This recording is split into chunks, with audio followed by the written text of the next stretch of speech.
ברוך אתה אדוני אלוהינו מלך העולם שהכל נהיה בדברו. I have recently read an essay by Geula Canaruto Nemni of Milan, Italy. And she makes reference to many events that happened lately. What are the roots for that?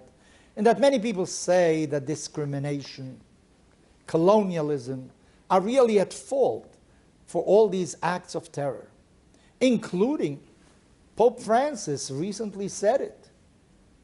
He said that monotheistic religions all want peace. Judaism, Islam, Christianity. However, there are some extreme groups that you find in any religion.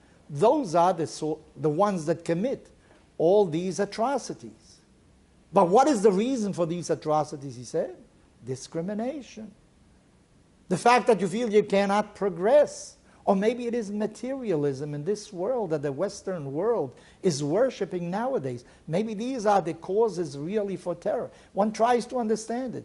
Did you read Mario Vargas Llosa? He is a great Peruvian intellectual. He just wrote 3 articles about a visit that he made to the Palestinians in Israel. And he writes, of course, that there is discrimination all over. While maybe he doesn't justify what is happening, but he's certainly giving you reasons. He understands what's going on because there is no justice, he feels, for that part of the population.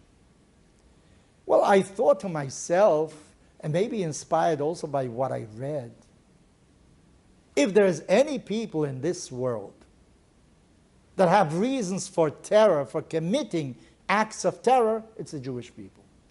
If what causes terror is discrimination, we are the champions. No people in the annals of history was discriminated as the Jews were. Starting with the Roman times, going through the Crusades, going through Inquisition, going through Khmelnytsky and pogroms in Europe. Who suffered as much? And of course, the unmentionable Holocaust. That was against the Jewish people in particular.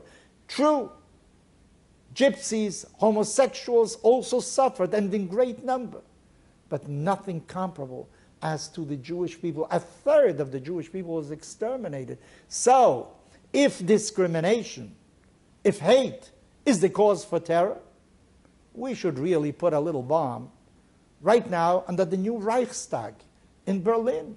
Or maybe we should put a bomb in Madrid after what the Inquisition did to us. Is that what we have done? Is that what we want to do? Not at all. You know, when we were discriminated in medical schools, because they had something called numerus clausus, a certain number of Jews are allowed to go to the universities, no more. That was instituted in Europe. In the United States, it was done in a similar fashion as well. What was our response? You know what we did? We built our own hospitals. We built our own medical schools.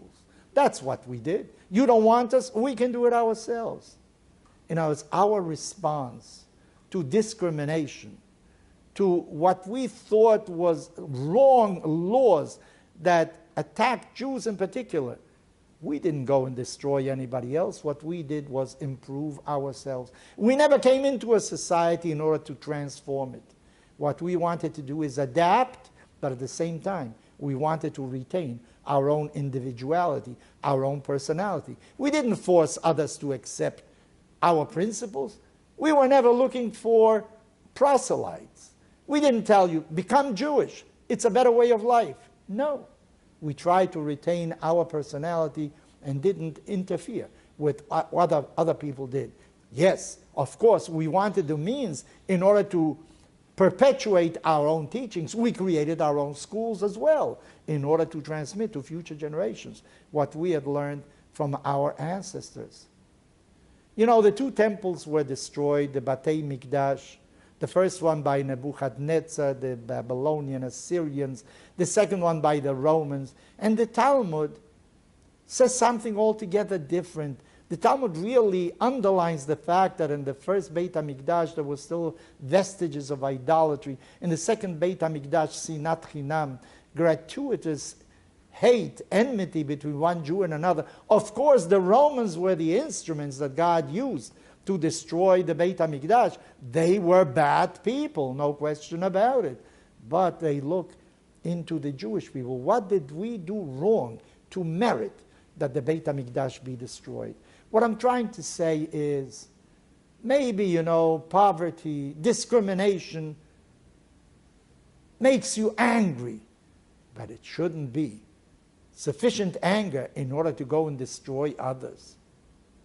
You cannot teach little children that to be a martyr means to blow yourself up and kill innocent people at the same time, whether they're children, women, older people, younger people, it doesn't matter. One thing is to fight against an occupying army. Another thing is to fight against civilians exclusively. Not that they are a byproduct of something else. No, your intention is directly go into a coffee house, go into a restaurant and blow yourself up. You're not blowing up any soldiers. You're blowing up other human beings. That's not a reason for streets in Palestine, what will maybe eventually be a state of Palestine, be named after people that committed such murders. Or to stimulate people, teach young people that one of the goals in life is to become eventually a martyr, which means to blow up other people. I think that if we are going to give a response to these things, is to teach people that they have to be disciplined, that they should look into themselves, what are their faults, and try to overcome them. If you have an external force that doesn't permit you to advance, look for a way out. As I said, when medical schools didn't admit Jews in sufficient numbers, what we did was build our own medical schools. So teach your children to respect others, teach your children to love other people, teach them to become more. When they are more, they will certainly be able to overcome many things that they feel right now are impossible to overcome.